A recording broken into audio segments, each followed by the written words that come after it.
Vidikovac na Kablaru, nakon toga Banjski potok, a sutra je posebna avantura. Idemo na dry tooling.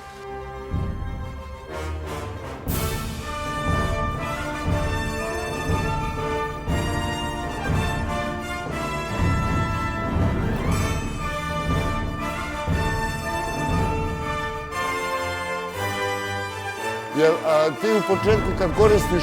Brate, ništa, ja tebi sad ne čujem da ti ja kažem. To ti je zadnji momenat. Na kraju čovjek shvati da bez Boga ništa.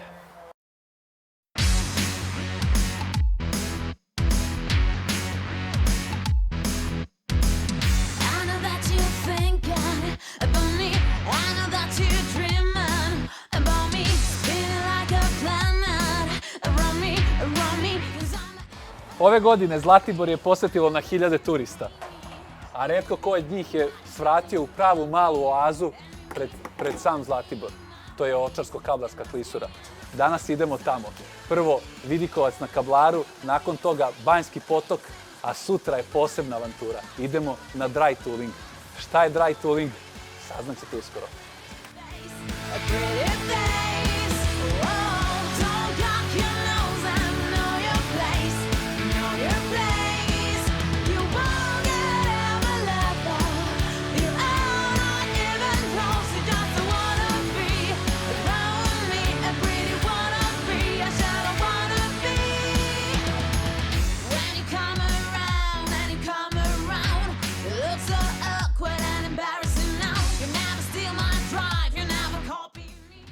Kad se prođe Čačak, dolazimo do te zelene oaze koju sam spominjao. Jezero Međuvršje na zapadnoj Moravi.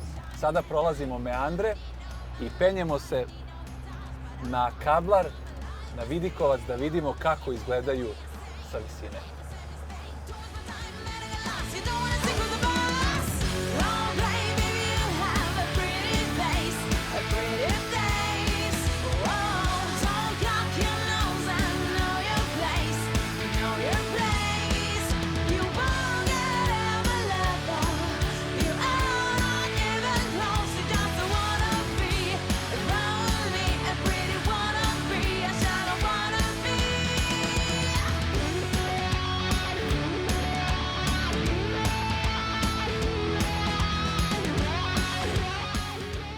Put ovde je sasvim solidan. Ima delova gde je lošiji asfalt, negde gde je makadam, ali realno svako putničko vozilo može bez problema da se popne. Idemo sada da vidimo kako meandri izgledaju od gore.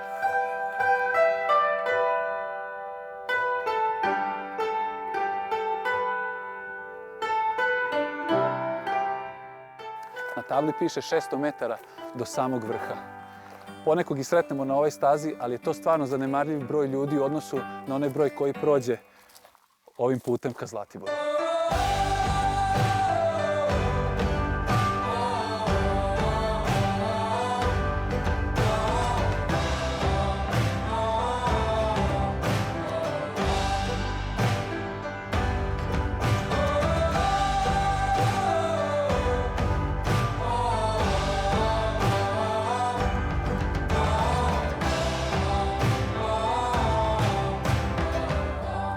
Iako je počela jesen, dok smo bili dole u podnožju, bilo je oko 30 stepeni, a ovde je sada daleko, daleko prijatnije, sigurno 7-8 stepeni hladnije. Uživanje je biti ovde u šumi. Aha, znači, na ovu stranu je najviši vrh Kablara, 889 metara, a Vidikovac je vam 885 metara, dakle 4 metra manje.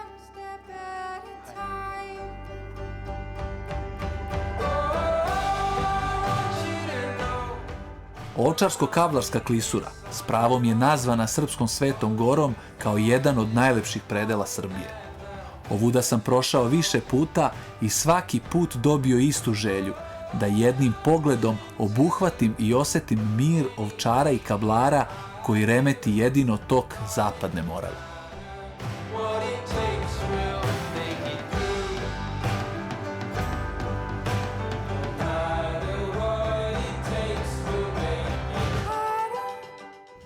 Jako dobro mesto, pogled je stvarno neverovatan. Čačak imam kao na dlanu, tu nam je Ovčar, a meandri su očaravajući. Vidi se jedno 5-6 manastira, nisam siguran, ne vidim baš najbolje da li je nešto manastir ili nije. U svakom slučaju veličanstveno mesto. Tu nam je i magistrala kuda smo došli. Iz ove perspektive još nisam video. Stvarno očaravajuće. Zapadna Morava ide skroz pred sam ulazak u Čačak se vidi. Tamo iza Čačka rekao bih da pada kiša. Pomalo se čuje grmljavina, zato ću da požurim. Vodim vas na jedno očaravajuće mjesto, to je Banjski potok.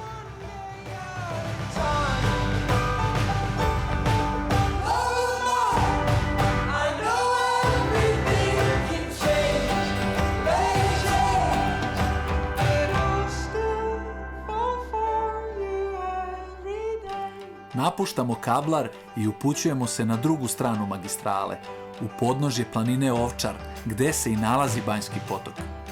Do tamo imamo nekih 10 kilometara. Sve lepote ovoga kraja nalaze se na ovako malim udaljenostima, tako da je moguće posetiti više destinacija u toku jednog dana.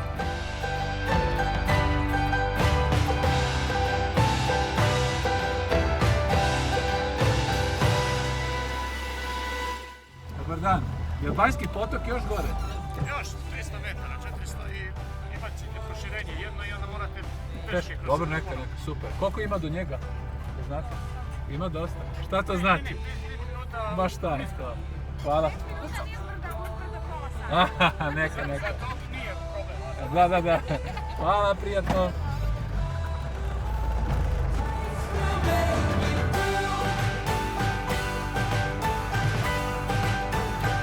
Veoma je zanimljiv put od Kablara do ovde.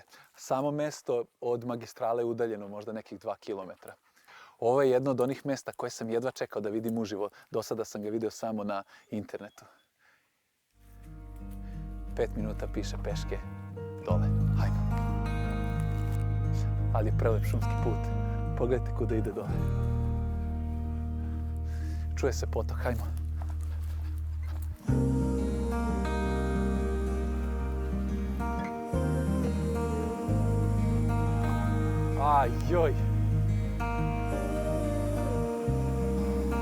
Ajoj, kakvo genijalno mesto. To je ona prirodna aza o kojoj sam govorio. Pogledajte ovo savršenstvo.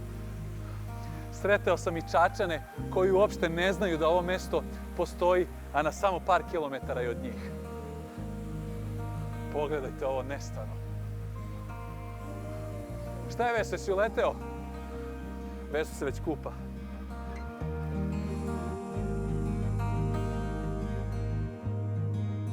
Svakako u toku proleća i zime ima daleko više vode, ali je ovako prelep prizor. Sa svih strana potoci okolni se spuštaju i pune ovaj Banjski potok. Još jedan razlog da u proleće opet dođemo na ovo divno mesto i da vidimo kad je puno slapova. Dosta je hladna voda, ja se sigurno neću kupati. Vesi to ne predstavlja problem. Ne. Ipak ću se možda kupati. Ne namjerno, ali Veso ćemo kupati. Tako, izblatnjavi se ti sam.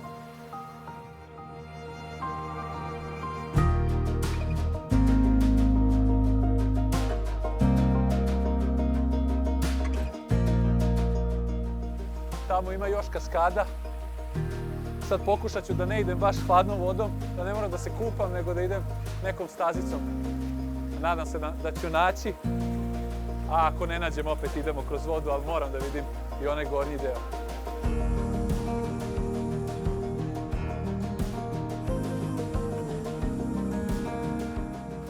Ovde je malo klizavo. Ovde je ona voda koja curi ka dole. Tamo nas tek poseban doživljaj čeka.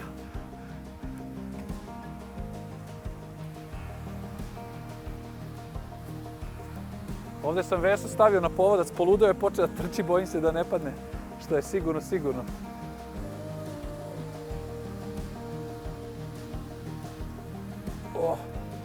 Ovde je dobro klizavo. Čekaj da vidim, aha, može ovo, može, odlično.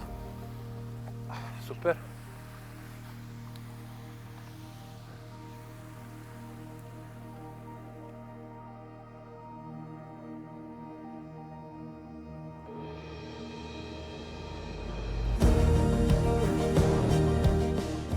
Banjski potok izvire u selu Dučalovići i spušta se strmim stranama Ovčara da bi se na kraju ulio u Zapadnu Moravu. Kasnije sam saznao da je kupanje, kao i kretanje kroz potok, najstrože zabranjeno jer je po sam potok, a nikom nije u interesu da urušimo ovakvo prirodno blago.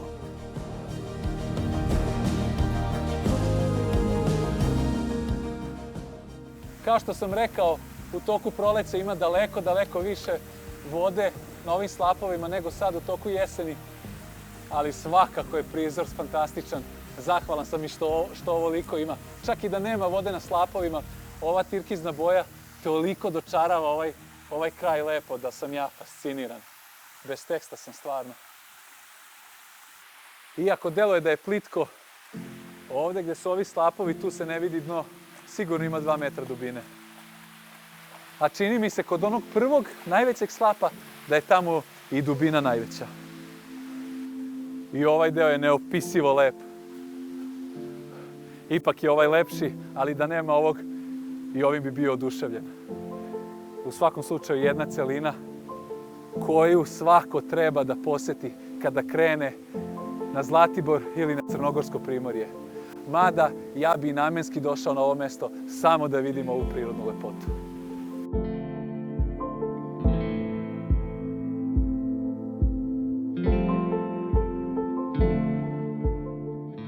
Kakav dan? Savršen dan. Sada noć već mnogo ranije pada nego u toku leta. A nas dvojice idemo na zasluženi odmor. Jer treba će nam odmor, sutra sledi jako uzbudljiv dan.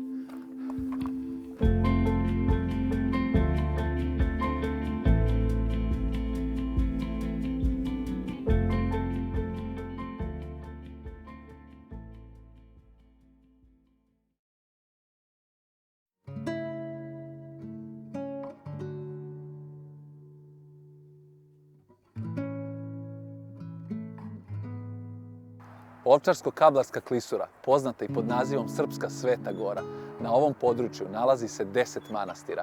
Mi idemo sada da posetimo jedan, to je manastir Preobraženje, a kad stignemo tamo, objasnit ću vam zašto sam baš ovaj manastir odabrao. 2016. godine, kada sam krenuo na prvo putovanje sa kombezom, uputio sam se na Crnogorsko primorje. U trenutku kada sam osetio da sam umoran, odlučio sam da se isključim na prvom skretanju i da tu pronađem mesto gde ću prenoćiti. Bilo je to upravo ovo skretanje za manastir Preobraženje. Tu noć ću zauvek pamtiti jer sam prvi put u životu imao priliku da vidim sjaj hiljade svitaca. Jer vidite kako je vreme teško.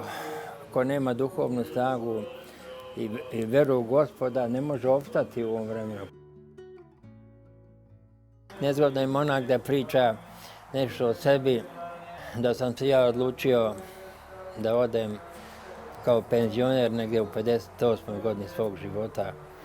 Od ovo ja sam završio tehnološki fakultet i radio sam velike neke projekte, tako to kaže da seosko dete, ako bilo u srednjoj školi pa na fakultetu.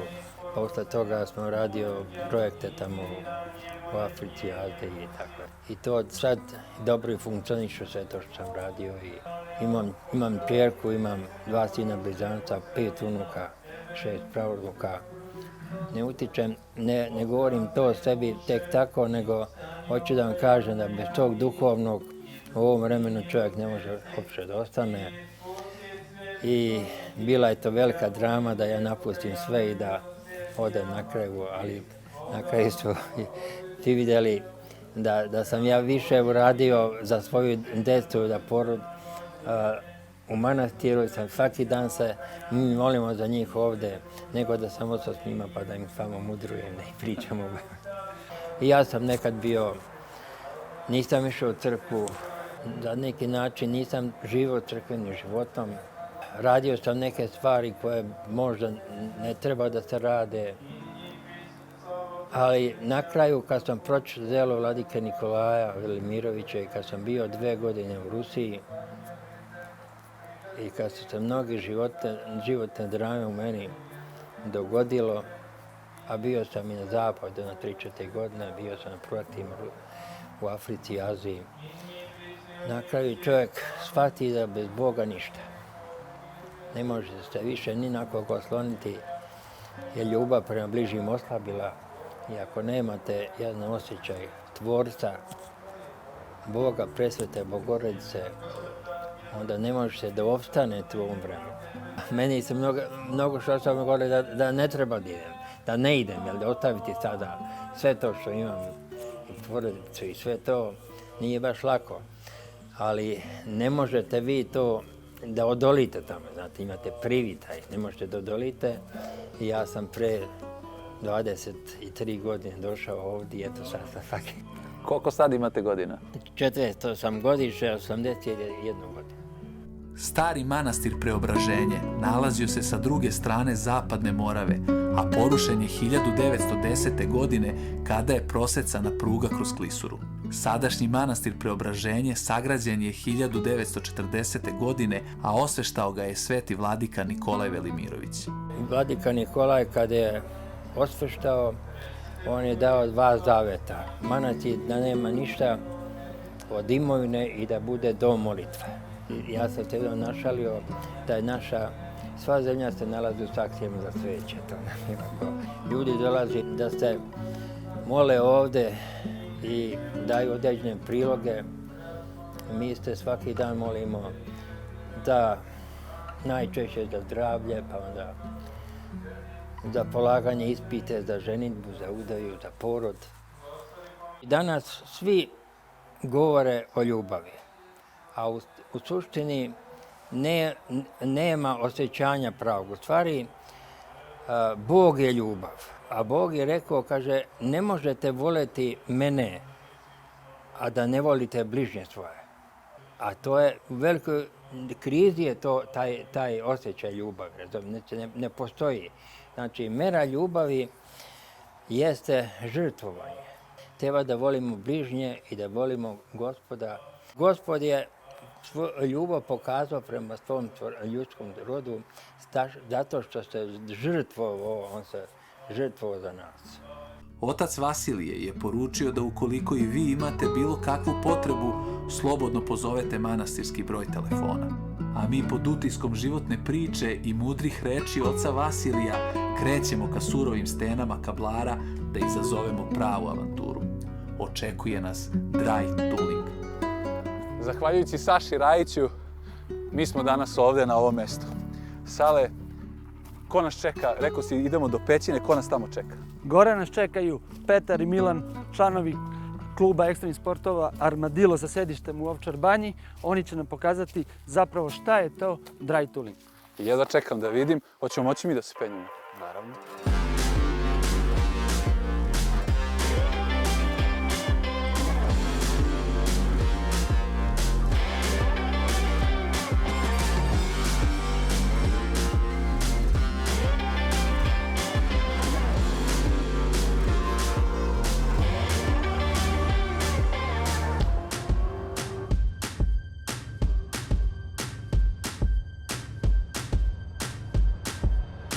Šta je to dry tooling? Dry tooling je takmičarska disciplina koja je nastala iz penjanja zaleđenih vodopada i uglavnom se penje sad takmičenja se održavaju na veštačkim ili prirodnim stenama. Dry znači suvo, a tool znači alat. Petre, spominjao si Milana. Milan je takmičar, je li tako? Da, to je naš, da kažemo, državni prvak i najbolji takmičar u našem klubu. Ja idem da postavim osiguranje za tebe, jer uglavnom za početnike preferiramo da postavimo top prop. Šta je top prop?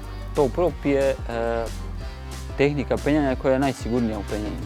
Tu uže je provučeno kroz vrh gore ili oko nekog drveta, obično su to boltovi u steni.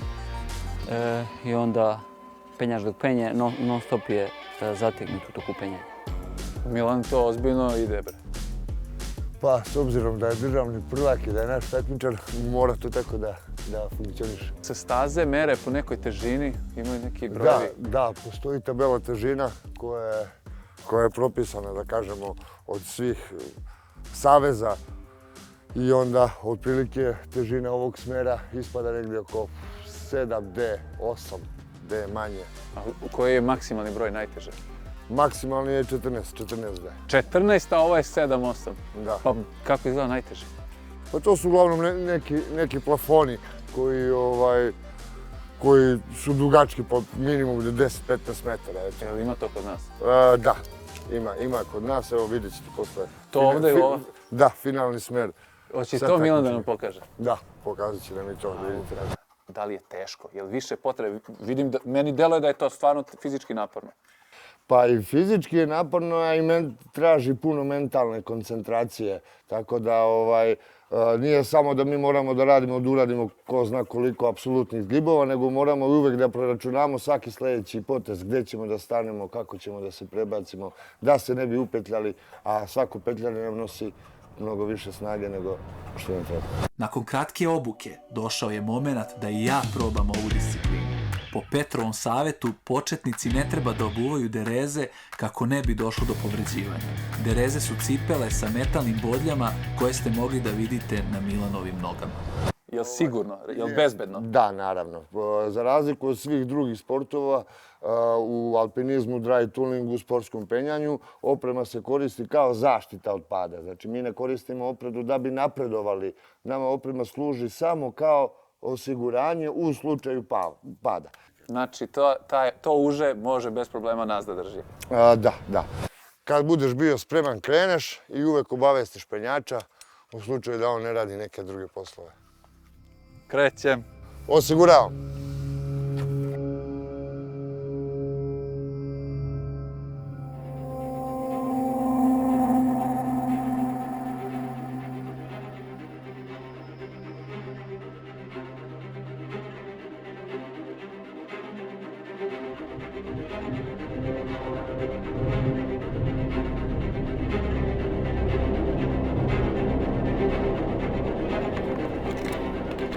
Tako je. Odmah. Tako, noga i vučeš se na oba dve ruke. Ajde. Tako, tako je. To su ti mjesta kad naiđeš negdje dobro da staniš nogom, da se osloniš. Zato se u početku uvek koriste, da kažemo, obuća ili penjačice da bi manje klizalo. Jer ti u početku kad koristiš... Brate, ništa, ja tebi sad ne čujem da ti ja kažem. Uje. A joj, zaglavila mi je jedna do druge. Ovo je odmor sad. Sad promeni ruku jednu pa drugu pa tako. Pa brate mi. Tako. Izbaci se tako, sad skini te drugi alat i ubaci mu gore ruku. Ne mogu. Nemam oslonac. Znači, sad jako je za***no, ne mogu noge da oslonim nigde. Nigde ne odgovara, ti kažem iskreno. Pa ima tu negde, barem malo, negde.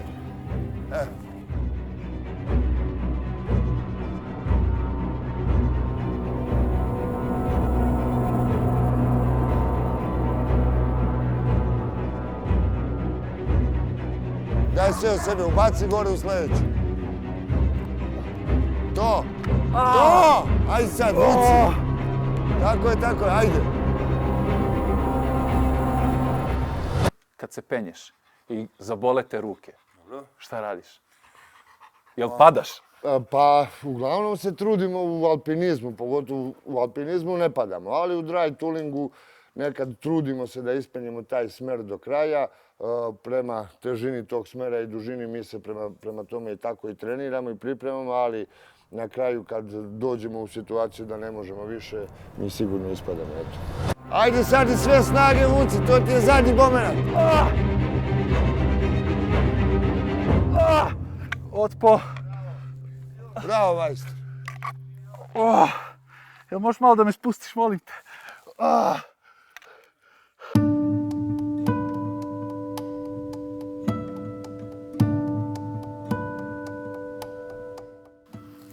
Pucaju ruke. Joj, ali je otekla podlaktica.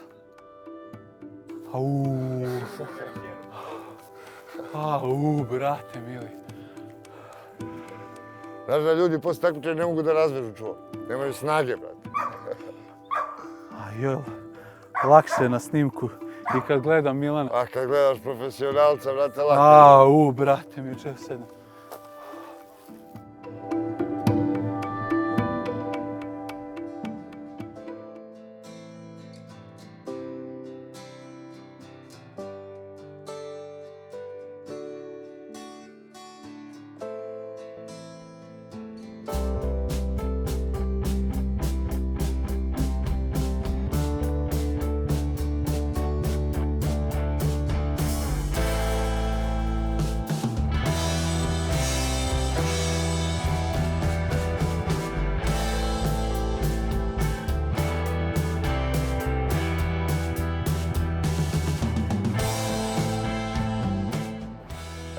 Ovo što sad on radi, to su figure.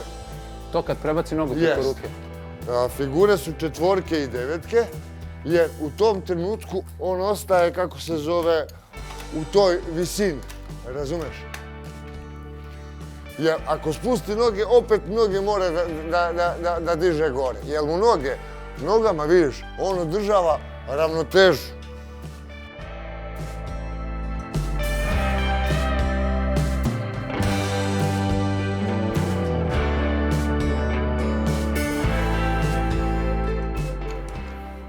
Je li iko prešao u stazu do kraja? Nije. Niko nije do kraja prešao. Niko nije. Od strane naših kolega, penjača iz inostranstva, Smer su prozvali kučka prokleta.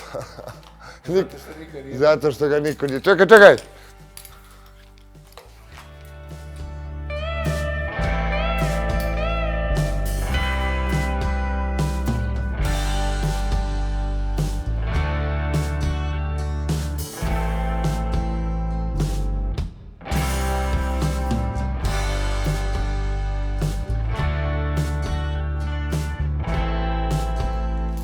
O, bravo. Bravo, Mićo. Au, brate mili, napred.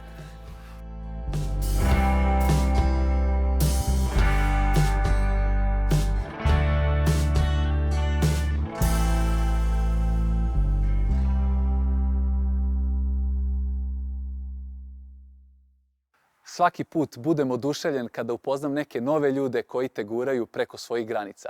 Momci iz Armadillo kluba su svakako jedni od tih. Zapratite ih na Facebooku i na Instagramu i pogledajte u kakve sve avanture mogu da vas povedu. Vidjeli ste samo jedan deo potencijala koji pruža Ovčarsko-Kablarska klisura.